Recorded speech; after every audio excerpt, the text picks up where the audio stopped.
ನಮಸ್ಕಾರ ಎಲ್ಲರಿಗೂ. ನಾನಿವತ್ತು ಮಾಡ್ತಾಯಿದ್ದೀನಿ ಕರ್ಜಿಕಾಯಿ. ತುಂಬ ಜನ ಕರ್ಜಿಕಾಯಿ ಮಾಡಿದ್ರೆ ಸಾಫ್ಟಾಗಿ ಬರುತ್ತೆ, ಚೆನ್ನಾಗಿ ಬರಲ್ಲ ಅಂತ ಹೇಳ್ತಿರ್ತಾರೆ. ನಾನಿಲ್ಲಿ ಪರ್ಫೆಕ್ಟ್ ಮೆಜರ್ಮೆಂಟು ಹೇಳ್ಕೊಟ್ಟಿದ್ದೀನಿ.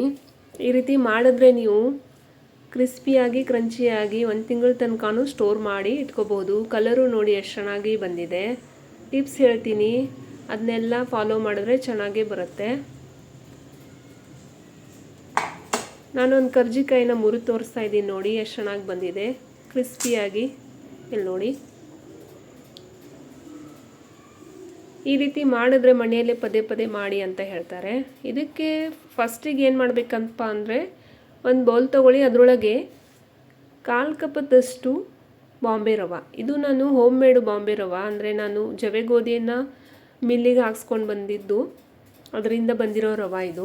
1/4 ಕಪ್ಗೆ 1/4 ಕಪ್ದಷ್ಟು ನೀರು ಹಾಕಿಬಿಟ್ಟು ನೆನೆಯಲು ಬಿಡಿ 10 ನಿಮಿಷ. ಆಮೇಲೆ 1 ಕಪ್ದಷ್ಟು ಮೈದಾ ತೊಗೊಳ್ಳಿ.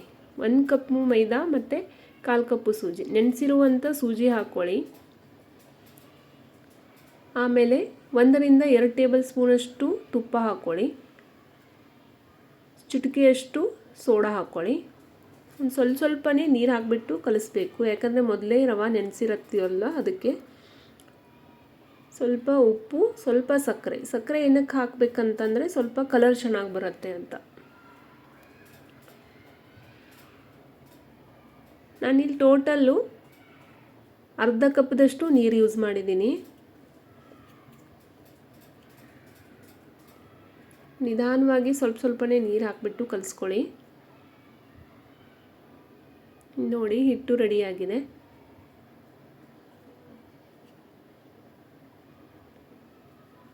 ರವೆ ಇರುತ್ತಲ್ವ, ಅದಕ್ಕೋಸ್ಕರ ಇದನ್ನು ನಾವು ನೆನೆಯಲು ಇಟ್ಬಿಡಬೇಕು. ಹಾಗೆ ಮುಚ್ಚಿಟ್ಬಿಡಿ. ಒಂದು ಬಟ್ಟೆ ಅಥವಾ ಸ್ವಲ್ಪ ಎಣ್ಣೆ ಅಥವಾ ತುಪ್ಪ ಸವರಬೇಕು ಮೇಲ್ಗಡೆ, ಮತ್ತು ಒಂದು ಬಟ್ಟೆ ಹಾಕಿ ಮುಚ್ಚಿಟ್ಬಿಡಿ.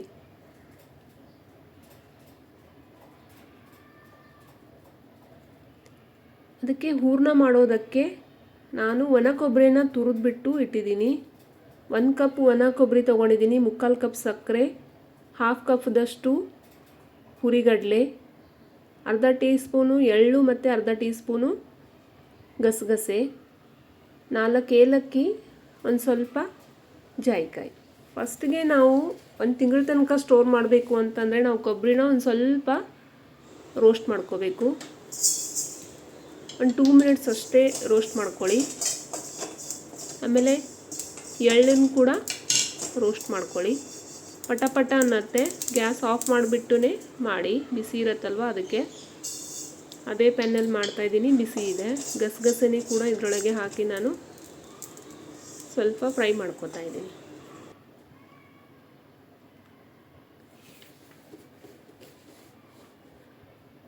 ಒಂದು ಮಿಕ್ಸಿ ಜಾರ್ ಒಳಗೆ 3/4 ಕಪ್ದಷ್ಟು ಸಕ್ಕರೆ ಅಥವಾ ಬೆಲ್ಲ ಕೂಡ ಹಾಕ್ಕೋಬೋದು, ಮತ್ತು ಏಲಕ್ಕಿ, ಜಾಯಿಕಾಯಿನ ತುರಿದ್ಬಿಟ್ಟು ಹಾಕ್ತಾಯಿದ್ದೀನಿ. ಇದನ್ನು ಸಣ್ಣಗೆ ಪೌಡ್ರ್ ಮಾಡ್ಕೋಬೇಕು. ಬೆಲ್ಲ ಹಾಕಿದ್ರೆ ಇನ್ನೂ ಚೆನ್ನಾಗಿರುತ್ತೆ, ಹೆಲ್ದಿನೂ ಇರುತ್ತೆ ಜಾಸ್ತಿ.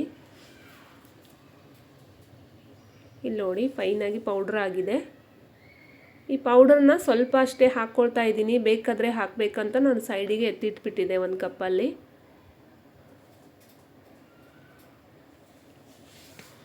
ಅದೇ ಮಿಕ್ಸಿ ಜಾರ್ ಒಳಗೆ ನಾವು ಹುರಿಗಡಲೆನ ಹಾಕೋಬೇಕು. ಹುರಿಗಡಲೆನೂ ಕೂಡ ನೀವು ಫ್ರೈ ಮಾಡಿಕೊಂಡ್ರೂ ನಡೆಯುತ್ತೆ, ಇದು ಫ್ರೆಶ್ ಆಗಿರೋದೇ ಇತ್ತು. ಇದೆಲ್ಲ ಹಾಕಿಬಿಟ್ಟು ಮಿಕ್ಸ್ ಮಾಡ್ಕೋಬೇಕು ಚೆನ್ನಾಗಿ.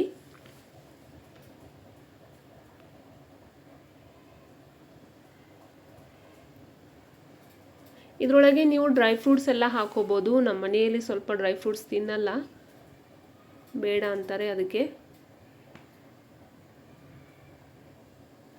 ಎಲ್ಲಾದ್ರೂ ಡ್ರೈ ಫ್ರೂಟ್ಸ್ ಹಾಕ್ತೀಯ ಅಂತಾರೆ, ಅದಕ್ಕೆ ಹಾಕಿಲ್ಲ ನಾನು.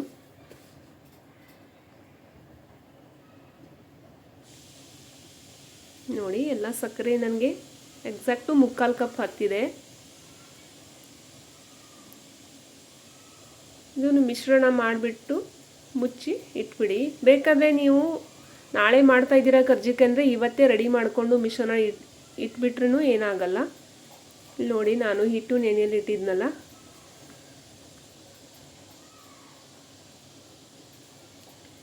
ಒಂಚೂರು ತುಪ್ಪ ಅಥವಾ ಎಣ್ಣೆ ಹಚ್ಕೊಂಡು ಬೆಳ್ಳುನ್ಗಿಯಿಂದ ಸ್ವಲ್ಪ 4 ಏಟು ಹಾಕ್ತಾಯಿದ್ದೀನಿ, ಯಾಕಂದರೆ ಹಿಟ್ಟು ಸಾಫ್ಟಾಗಿ ಬರಲಿ ಅಂತ. ಹಿಟ್ಟು ನಿಮ್ಮ ಸಾಫ್ಟ್ ಆಗಿದ್ದರೆ ಏನೂ ಇದರ ಅವಶ್ಯಕತೆ ಇಲ್ಲ, ಬಟ್ ಇದು ಮಾಡಿದ್ರೆ ತುಂಬ ಚೆನ್ನಾಗಿ ಬರುತ್ತೆ. 2 ಮಿನಿಟ್ಸ್ ಅಷ್ಟೇ ಮಾಡ್ಕೊಳ್ಳಿ, ತುಂಬ ಹಿಟ್ಟು ತೆಳುಗೆ ಮಾಡ್ಕೊಳ್ಳೋಕೆ ಹೋಗಬೇಡಿ. ನೋಡಿ, ನಾನು ಹೋಮ್ ಮೇಡ್ ರವೆ ಯೂಸ್ ಮಾಡಿದ್ದರಿಂದ ಸ್ವಲ್ಪ ಕಲರ್ ಚೇಂಜ್ ಆಗಿದೆ.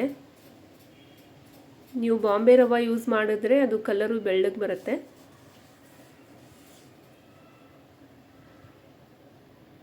ಒಂದು ಕಪ್ ತೊಗೊಳ್ಳಿ, ಅದರೊಳಗೆ 2 ಚಮಚದಷ್ಟು ತುಪ್ಪ ಅಥವಾ ಎಣ್ಣೆ ಹಾಕ್ಕೊಳ್ಳಿ. ನಾನು ತುಪ್ಪ ಹಾಕ್ಕೊಂಡಿದ್ದೀನಿ. ಆಮೇಲೆ 2 ಚಮಚದಷ್ಟು ಅಕ್ಕಿ ಹಿಟ್ಟನ್ನ ಹಾಕ್ಕೋಬೇಕು. ಇದು ಏನಕ್ಕಪ್ಪ ಅಂತಂದರೆ ಕ್ರಿಸ್ಪಿನೆಸ್ ಕೊಡುತ್ತೆ. ಇದು ನಾವು ಒಂದು ಚಪಾತಿ ಥರ ಲಟ್ಟಿಸ್ಬಿಟ್ಟು ಅದರೊಳಗೆ ಇದು ಹಚ್ಚಿದ್ರೆ ನೋಡಿ ಈ ರೀತಿ ಇರಲಿ. ಇದು ಅಕ್ಕಿ ಹಿಟ್ಟು ಮತ್ತು ತುಪ್ಪನ ಕುಟ್ಟಿರುವಂಥ ಇದು ಒಂದು ಉಂಡೆ ಮಾಡ್ಕೊಂಡು ತಗೊಳ್ಳಿ. ಅದಕ್ಕೆ ನಾನು ಅಕ್ಕಿ ಹಿಟ್ಟಿಂದ ಲಟ್ಟಿಸ್ತಾ ಇದ್ದೀನಿ. ಅಕ್ಕಿ ಹಿಟ್ಟಿಂದ ಲಟ್ಟಿಸಿದ್ರೆ ಎಣ್ಣೆ ಹಿರ್ಕೊಳ್ಳಲ್ಲ ನಾವು ಕರಿಬೇಕಾದ್ರೆ. ನೋಡಿ, ತೆಳ್ಳಗೆ ಒಂದು ಶೀಟು ರೆಡಿ ಮಾಡ್ಕೊಳ್ಳಿ. ಇದಕ್ಕೆ ನಾವು ಅಕ್ಕಿ ಹಿಟ್ಟು ಮತ್ತು ತುಪ್ಪ ಹಾಕಿ ಕಲಸಿದ್ದು ಅಂತ ಮಿಶ್ರಣವನ್ನು ಹಚ್ಚಬೇಕು. ಮತ್ತು ಇದನ್ನು ನಿಧಾನವಾಗಿ ಸುತ್ಕೊಂಡು ಬನ್ನಿ.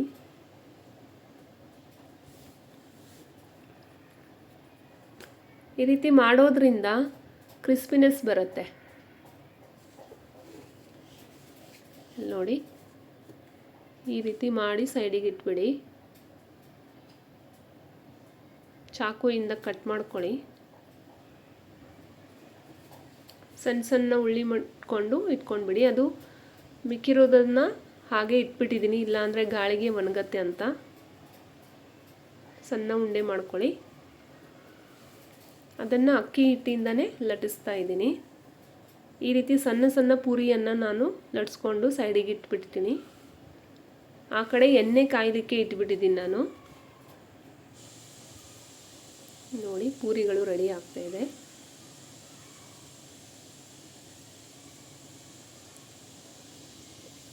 ಇದು ಎಣ್ಣೆಯಲ್ಲಿ ಹಾಕಿದ ಮೇಲೆ ಮಿಶ್ರಣ ಬಿಟ್ಕೋಬಾರ್ದು ಅಂತ ಹೇಳಿಬಿಟ್ಟು ನಾನೇನು ಮಾಡ್ತಾಯಿದ್ದೀನಿ, ಸ್ವಲ್ಪ ರೂಮ್ ಟೆಂಪ್ರೇಚರ್ನಲ್ಲಿರುವ ಹಾಲನ್ನು ಸೈಡಿಗೆ ಹಾಕ್ತಾಯಿದ್ದೀನಿ. ಸ್ವಲ್ಪ ಹಚ್ಚಿಬಿಟ್ಟು ಮಿಶ್ರಣ ಮಾಡಿರುವಂಥ ಕೊಬ್ಬರಿ ಮಿಶ್ರಣ ಮಾಡಿದ್ದೀವಲ್ಲ ಅದನ್ನು ತುಂಬಿಕೊಂಡು ಈ ರೀತಿ ಒತ್ಕೊಳ್ಳಿ.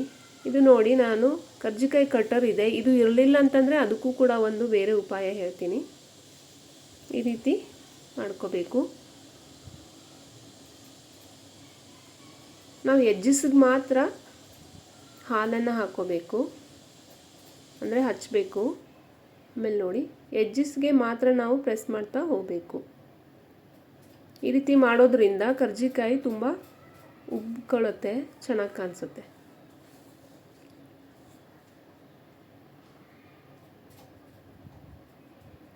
ಇವಾಗ ನಮ್ಮ ಹತ್ರ ಕರ್ಜಿಕಾಯಿ ಮೇಕರ್ ಇರಲಿಲ್ಲಪ್ಪ ಅಂತಂದರೆ ಏನು ಮಾಡೋದು, ಯಾವುದಾದ್ರೂ ಒಂದು ಬೌಲು ಅಥವಾ ಒಂದು ಕ್ಯಾಪ್ ತಗೊಂಡು ಅದನ್ನು ಕಟ್ ಮಾಡ್ಕೊಳ್ಳಿ. ಮತ್ತು ಫೋರ್ಕಿಂದ ಈ ರೀತಿ ಡಿಸೈನ್ ಮಾಡ್ಕೊಳ್ಳಿ. ಇದು ಕೂಡ ತುಂಬ ಚೆನ್ನಾಗಿ ರೆಡಿ ಕರ್ಜಿಕಾಯಿ ಬರುತ್ತಲ್ಲ ಅದರಿಂದ ಮಾಡಿರೋ ಥರ ಬರುತ್ತೆ.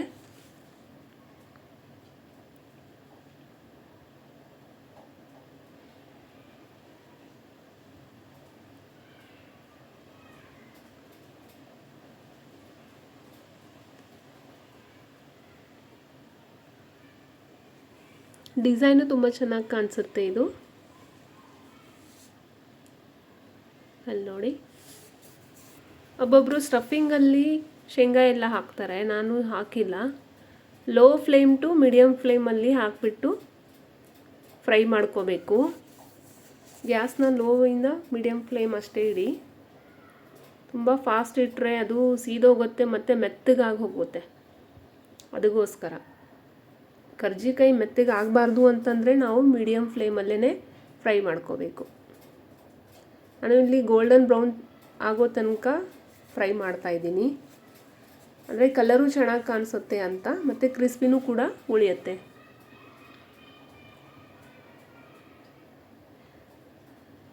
ಕರ್ಜಿಕಾಯಿ ಮಾಡಬೇಕಾದ್ರೆ ಇಮ್ಮಿಡಿಯೇಟು ಫ್ರೈ ಮಾಡಬೇಕು, ಆ ರೀತಿ ಮಾಡಿದ್ರೆ ಬಬಲ್ಸ್ ಬರುತ್ತೆ. ಇಲ್ಲ ಅಂತಂದರೆ ಒಣಗೋದ್ರೆ ಚೆನ್ನಾಗಿ ಅನಿಸಲ್ಲ, ಅದು ಬಬಲ್ಸು ಬರಲ್ಲ.